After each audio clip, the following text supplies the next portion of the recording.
naïf, primitif moderne, peintre du dimanche ou maître populaire de la réalité. Chaque appellation a sa part d'idéologie ou de condescendance involontaire. Cette exposition met la lumière sur des artistes qu'on a beaucoup oubliés après la Deuxième Guerre mondiale, trop oubliés. Et l'objet de cette exposition est de montrer qu'ils ont toute leur place en fait, dans un musée et que ce sont des artistes à part entière.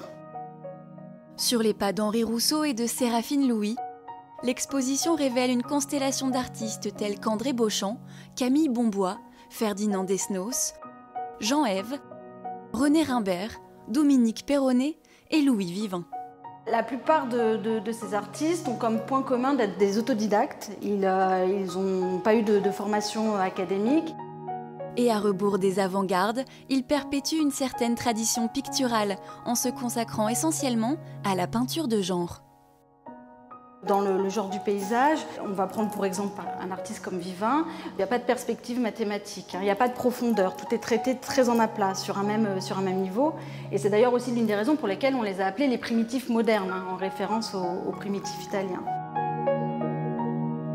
Dans les natures mortes, pour ces artistes qui ont peu de revenus, c'est assez facile à mettre en place.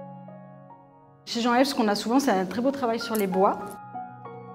C'est aussi une nature morte qui est peinte pendant la Deuxième Guerre mondiale, donc on a l'impression qu'il a mis sur la table tout ce dont il rêvait de manger pendant cette période de disette.